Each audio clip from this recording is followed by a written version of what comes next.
HCC, les maires et les conseillers communaux restent en poste. La Haute Cour constitutionnelle a tranché sur le cas des maires qui sont en fin de mandat depuis le 10 janvier 2024 par l'avis numéro 01 par HCC par AV du 25 janvier 2024 relatif à la requête du Premier ministre Christian Tsaï sur la situation des maires et conseillers municipaux ou communaux en fin de mandat.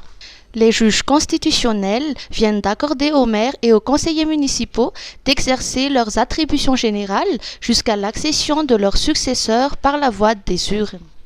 Cependant, les maires et les conseillers municipaux en fin de mandat ne peuvent pas exercer certaines dispositions prévues par la loi jusqu'à la mise en place de leurs successeurs.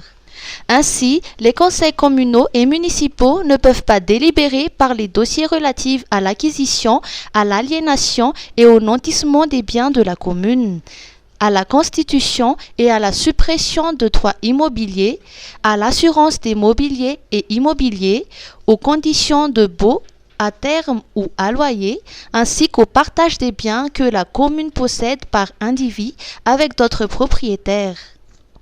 Les maires ne sont pas non plus autorisés à exécuter les délibérations du Conseil et en particulier de passer les actes de vente, échange, partage, acceptation de dons et legs, acquisition, transaction ainsi que marché et baux. Les chefs de l'exécutif des communes sont interdits de prendre toute décision concernant l'acquisition, la construction, l'aliénation d'immeubles, de passer les actes de vente, échange, partage, acquisition, transaction ainsi que les marchés et baux. Par ce même avis, la HCC précise que le maire qui encourt un empêchement constaté par le tribunal administratif sera remplacé par une délégation spéciale. Cette entité exercera en revanche les attributions complètes du maire jusqu'à l'élection d'un nouveau maire.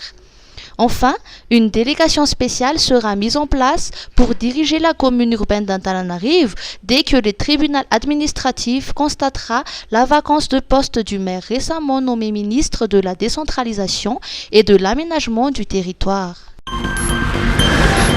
Ministère de l'enseignement technique. Orienter la politique vers la hausse de l'employabilité des jeunes.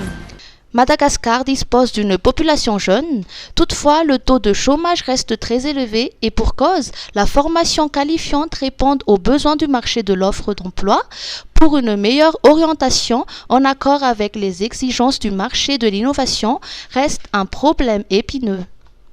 C'est ainsi que le ministre de l'enseignement technique et de la formation professionnelle, Lalatina Rakoutenjazaf, oriente sa politique vers la hausse de l'employabilité des jeunes. Cette optique, une formation gratuite dans les métiers du web, qui sont en plein essor à Madagascar, sera dispensée au profit des jeunes qui souhaitent s'initier ou approfondir leurs connaissances. Nos entreprises qui embauchent ont du mal à trouver des ressources humaines qualifiées et nos jeunes en âge de travailler n'arrivent pas à occuper le marché du travail parce qu'ils n'ont tout simplement pas les qualifications requises. Deuxième constat.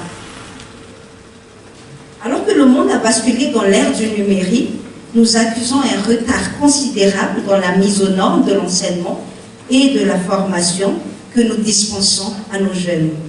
L'évolution de la technologie doit être mise à profit pour assurer un enseignement technique et une formation professionnelle de qualité pour la jeunesse et plus généralement pour la population active. Et troisième constat qui brise tout dans le cœur, la vétusté de nos infrastructures. C'est tout simplement intolérable. En quelques jours, j'ai découvert avec effroi la réalité. Les infrastructures existantes datent de la décolonisation. Elles sont dans un état de dégradation avancée.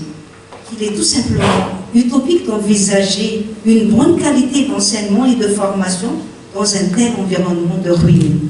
Pour la première vague de formation, 200 apprenants sélectionnés sur les 1500 candidats ayant répondu à l'offre suivront une formation gratuite d'une semaine, dispensée par les formateurs qualifiés au secteur du web. La candidature à la formation reposait sur quelques critères dont être titulaire du baccalauréat ou encore avoir une bonne maîtrise de la langue française.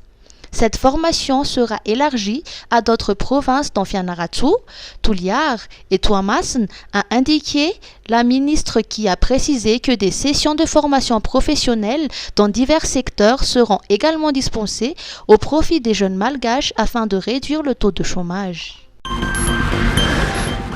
Météo Madagascar. Aucune activité cyclonique sur les 2 prochaines semaines.